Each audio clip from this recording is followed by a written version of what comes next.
श्री स्वामी समर्थ. स्वामी शिदोरी या चॅनलमध्ये तुमचं खूप खूप मनापासून स्वागत आहे. स्वामींच्या ग्रंथाचे पारायण का करावे ते आजच्या व्हिडिओमध्ये सांगणार आहे. त्याआधी कमेंटमध्ये श्री स्वामी समर्थ नक्की लिहा. स्वामींचा प्रगट दिन, दत्त जयंती, श्रावण महिना अशा अनेक दिवसांमध्ये आपण पारायण करतो. पारायण म्हणजे काय? एखादा ग्रंथ विशिष्ट मुदतीमध्ये विशिष्ट पद्धतीने मनापासून काही नियम व अटी पाळून श्रवण करणे म्हणजेच पारायण. पारायण का केले पाहिजे? आपले गुरु यांची शिकवण समजून घेऊन त्यांनी सांगितलेल्या मार्गावर चालणे यासाठी पारायण करावे. बोध आणि शिकवण न घेता केलेले पारायण हे पारायण नसते. पारायणाचे पण विविध प्रकार आहेत. 1 दिवसीय पारायण, 1 आसनी पारायण, 7 दिवसांचे पारायण, 3 दिवसांचे पारायण आणि सामूहिक पारायण. पारायण करण्याआधी मराठी सार उपलब्ध असेल तर तो वाचावा. म्हणजे पारायण करताना आपण काय वाचत आहोत हे व्यवस्थित आत्मसात होते. यामुळे आपण वाचनामध्ये एकाग्र होतो.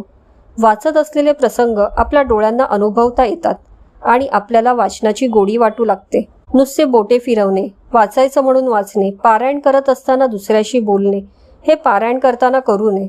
स्वामींच्या चरित्राचे पारायण करताना स्वामी कोण आहेत, प्रत्येक अध्यायातून आपल्याला काय बोध घेता येईल याचा विचार करावा. गोष्ट वाचल्यासारखी अध्याय वाचू नयेत. बुवाबाजी यांचा स्वामींना राग होता. स्वामींनी अंधश्रद्धेला कधी खतपाणी घातलं नाही. त्यामुळे आपणही अंधश्रद्धेच्या आहारी कधी जाऊ नये. स्वामींनी नामस्मरणाला विशेष महत्त्व दिले आहे. स्वामी स्वतः देखील भगवान शंकरांचे सतत ध्यान करायचे.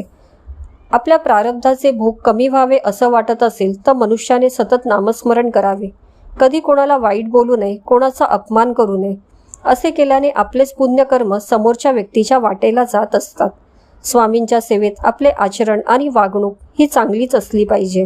आपल्या ज्ञानाचा, श्रीमंतीचा कधीही गर्व करू नये.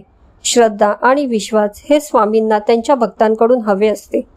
अनन्य भावे जो स्वामींना शरण जातो तो स्वामींना अत्यंत प्रिय असतो.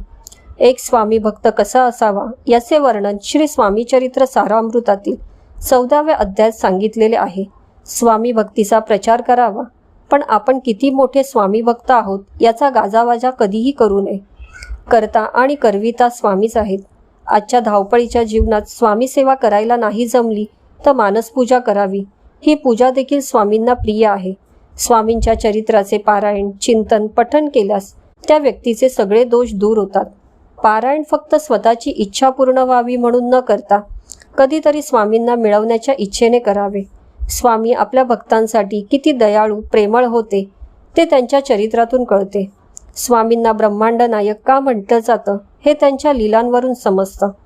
स्वामी चरित्र सारामृताचे पारायण हे सर्व समस्यांचे समाधान आहे. पारायण करणाऱ्या प्रत्येक व्यक्तीला स्वामी त्याच्या स्वभाव, कर्म यावरून मार्गदर्शन करत असतात.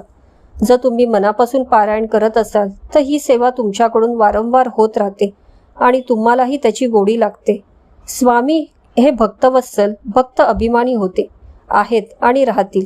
भक्ती मार्गात कधीही स्पर्धा करू नये. दैनंदिन जीवनात 5 मिनिटे, 10 मिनिटे, 1 तास तरी स्वामी सेवा करावी. माणसाने मरायची इच्छा कधी करू नये. जिवंत राहिलात तर सत्कर्म करा. आपण सगळ्यांशी मिळून मिसळून राहावे, म्हणजे जीवनात त्राग निर्माण होत नाही. जप पारायण केल्याने आयुष्याचे कल्याण होईल. एकदा करून तर बघा. आपले मन अध्यात्माशी जोडले तर आयुष्य सुखकर होईल. आपले आध्यात्मिक पुण्य वाढवण्यासाठी सतत नामस्मरण आणि पारायण केलं पाहिजे. स्वामींच्या चरित्रात आपल्या प्रत्येक समस्येचे उत्तर असते.